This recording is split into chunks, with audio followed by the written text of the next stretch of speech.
Alright, well, I got to thinking and decided there's one more piece on the drive shaft that I haven't tried replacing. So, I guess we'll go and give that a go. Essentially, it's the pivot ball section. Since this is my first double cardan joint, I have no clue how it operated. So I never even thought about that piece being bad. So, let's go ahead and yank that piece out. That will also be a quick and dirty how-to in replacing U-joints and such on,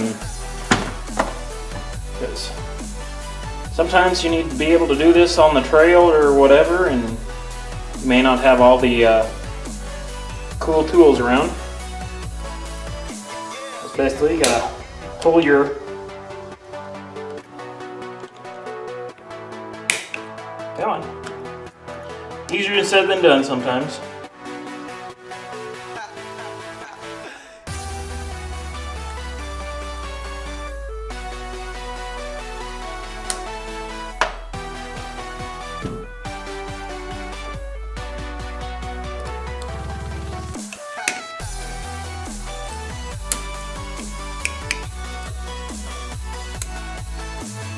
Alright, once you got that pulled out, you're going to need a socket.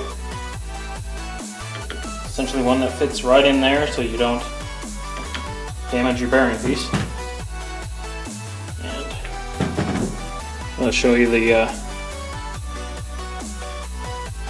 how it kind of pivots around in there. And we're going to try to replace this little coupler piece.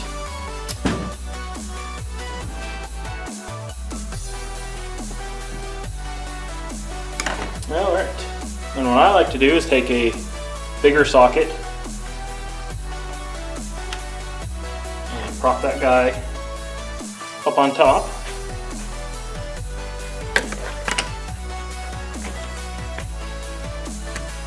So I can see it's propped up there, so as you drive the bearing cap out, it'll just sit inside the socket head. And you grab your socket here and your BFH and tap it, tap, tap.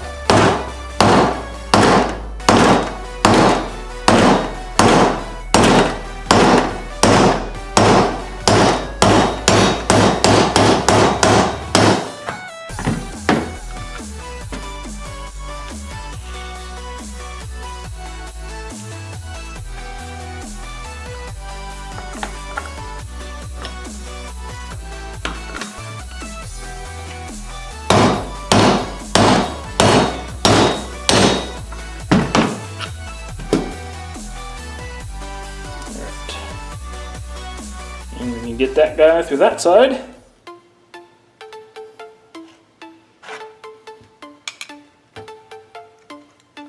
Pull its bearing cap.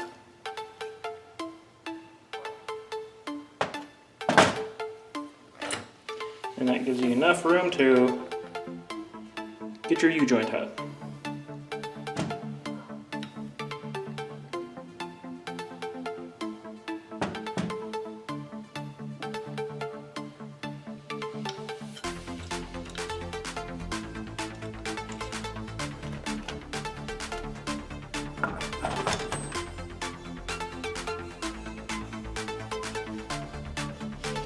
Okay, now this piece is your pivot ball thingamajig.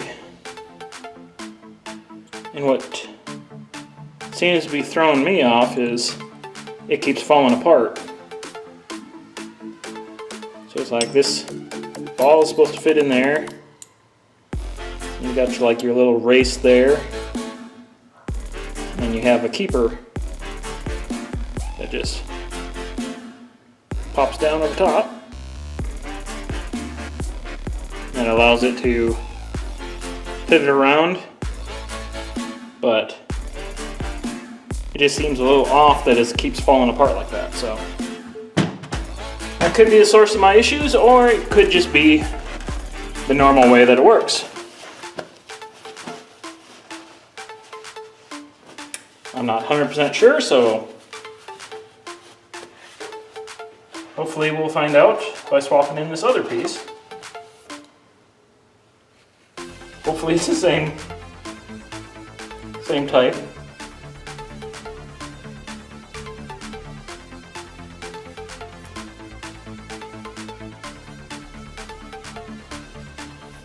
Okay. Take our little white cap out of there. You gotta make sure you get your spring out of the middle of it too.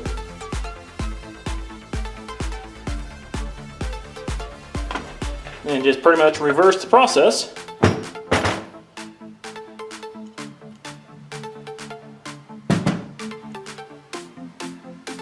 That spring goes in the little spot there.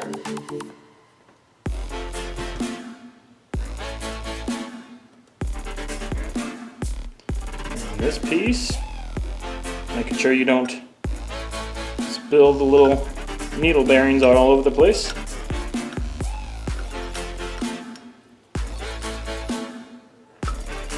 And work that guy into the middle.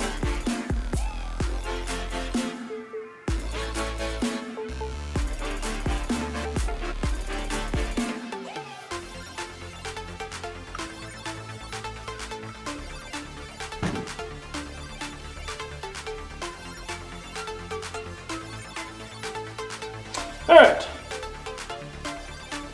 and once you pretty much got that there, reverse your situation.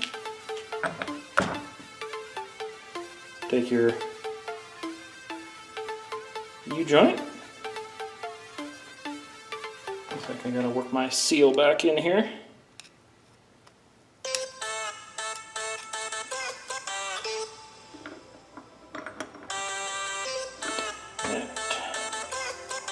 Guy in, flip it over.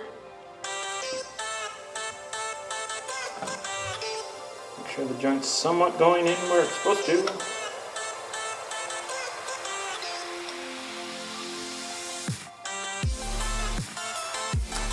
Alright. Then, you get grease all over your hands. Just grab our socket and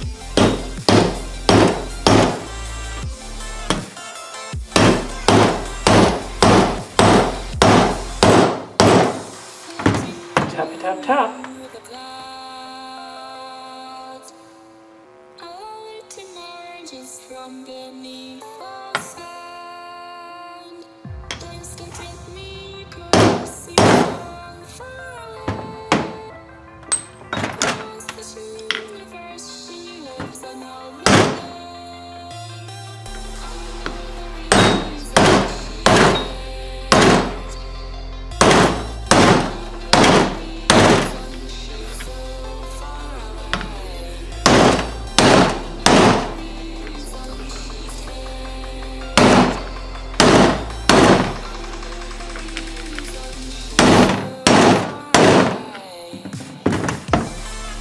Now ideally you'd want to do this with a press, but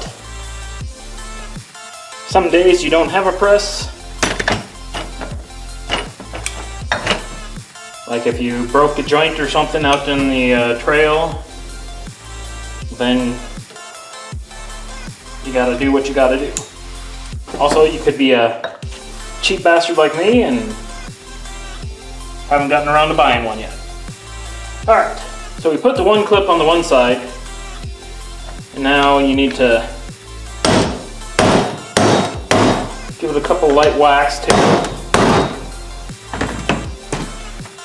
essentially seat it into that so you have room for your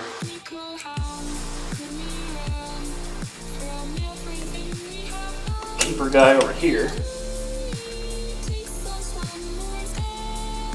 A couple more whacks. There we go, that felt good. Yep. That's the money.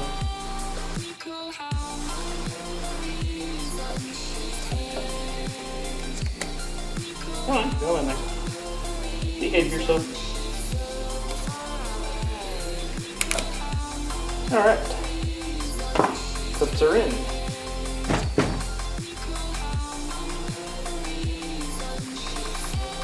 Alright, then you pretty much have it all doohickied up. So, this actually feels a lot stiffer than it was previously. So, might be onto something.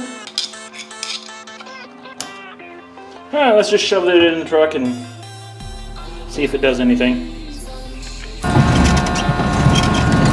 Alright, well.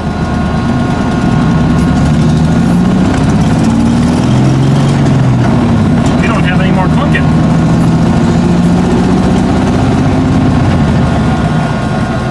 Which, that's a really good thing. That means I don't have to pull the axle and do all that crap. Because if I was going to do that, I was going to have to change out gears at the same time and then put a Detroit in there, and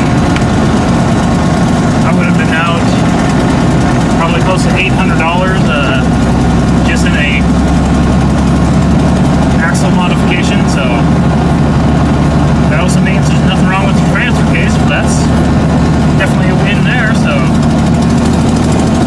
I consider that a good day. So see you guys next time. Be sure to like, subscribe, all that jazz. And we'll see you back in the driveway for the other repair.